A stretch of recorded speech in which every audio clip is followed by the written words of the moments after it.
Welcome to the Genius Factory. Enjoy the video. In this video, I will explain how to learn trigonometry ratios.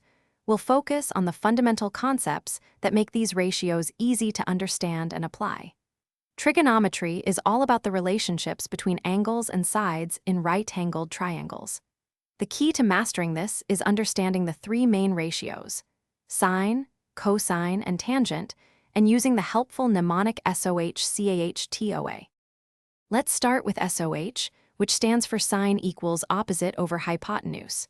To find the sine of an angle, you simply divide the length of the side opposite that angle by the length of the hypotenuse.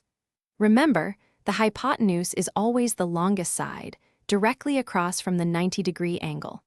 Practice identifying the opposite side for various angles in a right triangle. Next up is CAH, which means cosine equals adjacent over hypotenuse.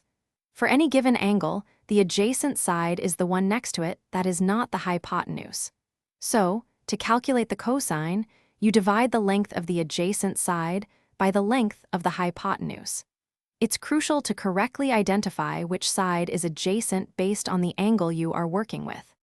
Finally, we have TOA, standing for tangent equals opposite over adjacent. This ratio is unique because it doesn't use the hypotenuse. You simply divide the length of the side opposite your angle by the length of the side adjacent to it. By consistently applying SOH-CAH-TOA and practicing identifying the sides, you will quickly master trigonometry ratios.